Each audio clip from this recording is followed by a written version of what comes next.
जय भोले सभी को। वैसे तो सावन के महीने का प्रतिदिन पवित्र माना जाता है, पर सोमवार को शिव जी की विशेष पूजा होती है।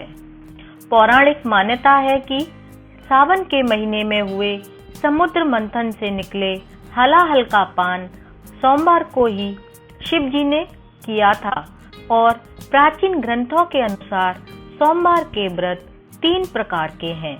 सोमवार व्रत, 16 सोमवार व्रत, सौम्य प्रदोष व्रत।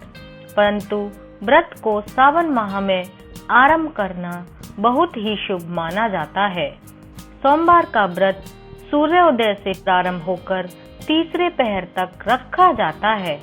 कुछ भक्त सूर्योदय से सूर्यास्त तक निर्जला रहते हैं, कुछ फलाहार करते हैं तो कुछ नमक रहित भोजन करते हैं। सोमवार व्रत की कथा सुनी जाती है व पढ़ी जाती है। आरती व प्रसाद वितरण भी किया जाता है और इस प्रकार से सोमवार का व्रत करने से शिव की कृपा भी बनी रहती है और इस व्रत से नई ऊर्जा व शक्ति भी मिलती है। आइए मैं आपको सोमवार व्रत की कथा सुनाती हूँ। एक नगर में एक बहुत ही धनवान साहूकार रहता था, जिसके घर में धन की कोई भी कमी नहीं थी। परंतु उसको एक बहुत बड़ा दुख था कि उसके कोई पुत्र नहीं था। वह इसी चिंता में दिन रात लगा रहता था। वह पुत्र की कामना के लिए प्रत्येक सोमवार को शिव जी का व्रत और पूजन किया करता था तथा सायंकाल को शिव मंदिर में जाकर शिव जी के सामने दीपक जलाया करता था। उसके उस भक्ति भाव को देखकर एक समय श्री पार्वती जी ने शिव जी महाराज से कहा कि महाराज, यह साहूकार आपका अनन्य भक्त है और सदैव आपका व्रत और पूजन बड़ी श्रद्धा से करता है। आपको इसकी मनोकामना अवश्य पूरी करनी चाहिए। शिव जी ने कहा, हे पार्वती, यह संसार कर्म क्षेत्र है। जैसा किसान खेत में बीज बोता है वैसा ही फल काटता है, उसी तरह इस संसार में जैसा कर्म करते हैं वैसा ही फल भोगते हैं। पार्वती जी ने अत्यंत आग्रह से कहा, महाराज, जब यह आपका अनन्य भक्त है और इसको अगर किसी प्रकार का दुख है तो उसको आपको अवश्य दूर करना चाहिए, क्योंकि आप सदैव अपने भक्तों पर दयालु होते हैं और उनके दुखों को दूर करते हैं। यदि आप ऐसा नहीं करेंगे तो मनुष्य आपकी सेवा तथा व्रत क्यों करेंगे। पार्वती जी का ऐसा आग्रह करने पर शिव जी महाराज कहने लगे, हे पार्वती, इसके कोई पुत्र नहीं है। इसी चिंता में यह अति दुखी रहता है। इसके भाग्य में पुत्र ना होने पर भी मैं इसको पुत्र प्राप्ति का वर देता हूँ, परंतु यह पुत्र सिर्फ 12 वर्ष जीवित रहेगा। इसके बाद वह मृत्यु को प्राप्त हो जाएगा। इससे अधिक मैं और कुछ नहीं कर सकता। यह सब बातें साहूकार सुन रहा था। इससे उसको ना तो कोई प्रसन्नता हुई और ना ही कोई दुख हुआ। वह पहले जैसा ही शिवजी महाराज का व्रत और पूजन करता रहा। कुछ काल व्यतीत हो जाने पर साहूकार की स्त्री गर्भवती हुई और 10वें महीने में उसके गर्भ से अति सुंदर पुत्र की प्राप्ति हुई। साहूकार के घर में बहुत खुशी मनाई गई, परंतु साहूकार ने उसकी केवल 12 वर्ष की आयु जानकर अधिक प्रसन्नता प्रकट नहीं की और ना ही किसी को यह भेद बताया। जब वह बालक 11 वर्ष का हो गया तो उस बालक की माता ने उसके पिता से विवाह आदि के लिए कहा, तो साहूकार कहने लगा कि अभी मैं इसका विवाह नहीं करूंगा, मैं अपने पुत्र को काशी जी पढ़ने के लिए भेजूंगा। फिर साहूकार ने अपने साले अर्थात बालक के मामा को बुला करके उसको बहुत सारा धन दे करके कहा, तुम उस बालक को काशी जी पढ़ने के लिए ले जाओ और रास्ते में जिस स्थान पर भी जाओ यज्ञ तथा ब्राह्मणों को भोजन कराते हुए जाना। यह दोनों मामा भांजे यज्ञ करते हुए ब्राह्मणों को भोजन कराते हुए जा रहे थे। रास्ते में उनको एक शहर पड़ा। उस शहर में राजा की कन्या का विवाह था और दूसरे राजा का लड़का जो विवाह कराने के लिए बारात लेकर आया था वह एक आंख से काना था। उसके पिता को इस बात की बड़ी चिंता थी कि कहीं वर को देखकर कन्या के माता पिता विवाह में किसी प्रकार की कोई अड़चन पैदा न कर दें। इस कारण जब उसने अति सुंदर सेठ के लड़के को देखा तो मन में विचार किया कि क्यों न दरवाजे के समय इस लड़के से वर का काम चलाया जाए। ऐसा विचार करके वर के पिता ने उस लड़के और मामा से बात की तो वे राजी हो गए। फिर उस लड़के को वर के कपड़े पहनाकर तथा घोड़े पर चढ़ाकर दरवाजे पर ले गए और सब कार्य प्रसन्नता से पूर्ण हो गए। फिर वर के पिता ने सोचा कि यदि विवाह कार्य भी इसी लड़के से करा लिया जाए तो क्या बुराई है।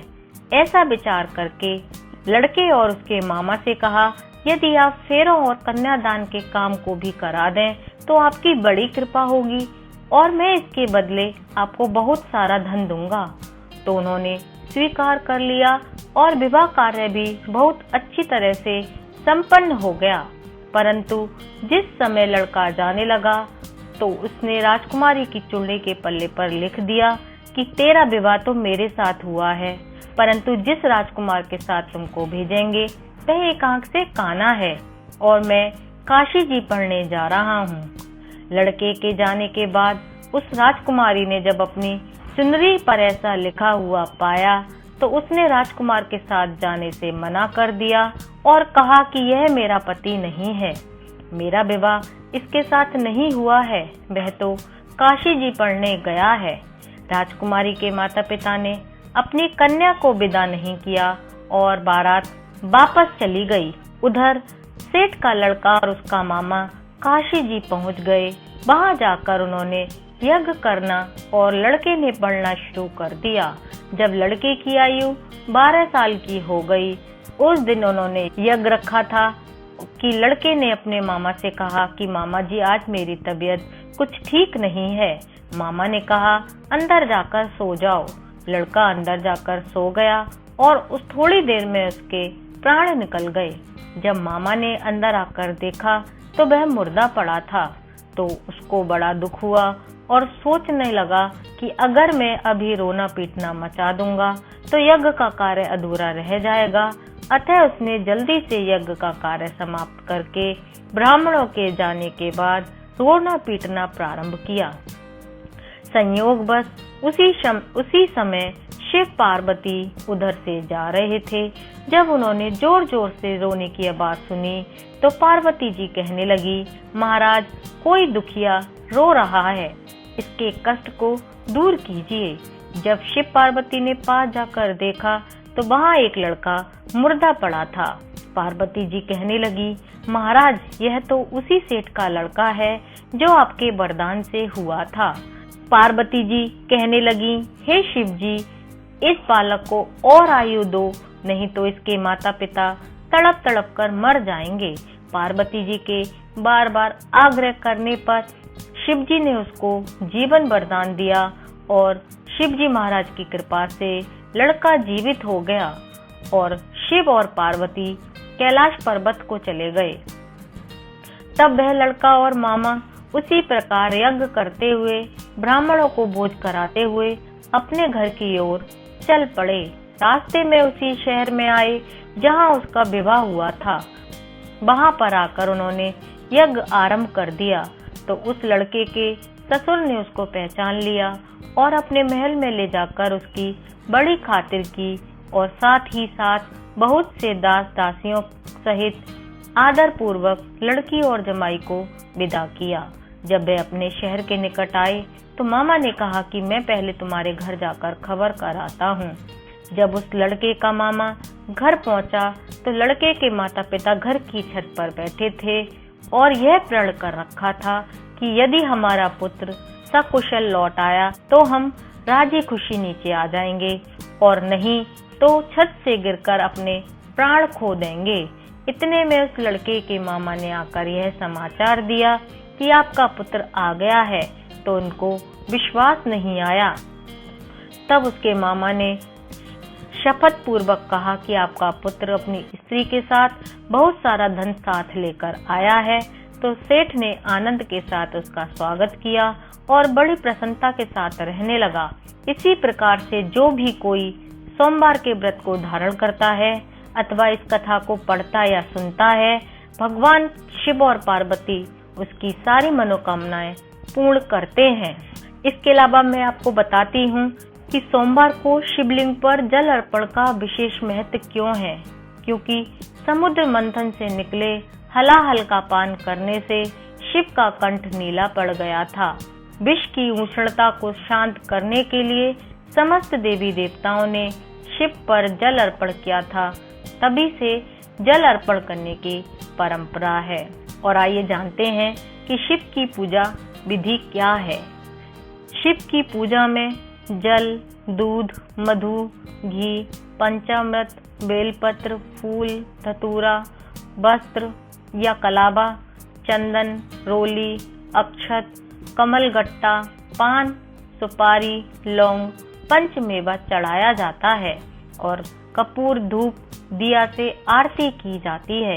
और ऐसा भी माना जाता है सोमवार को शिव जी पर दूध चढ़ाने से मनोवांछित फल की प्राप्ति होती है। मैं उम्मीद करती हूँ ये जानकारी आपको अच्छी लगी होगी और इस तरह की जानकारी प्राप्त करने के लिए मेरे चैनल को सब्सक्राइब करें और मुझे इंस्टाग्राम और फेसबुक पर फॉलो करें। मिलती हूँ फिर एक नई जानकारी के साथ। तब तक के लिए जय भोले।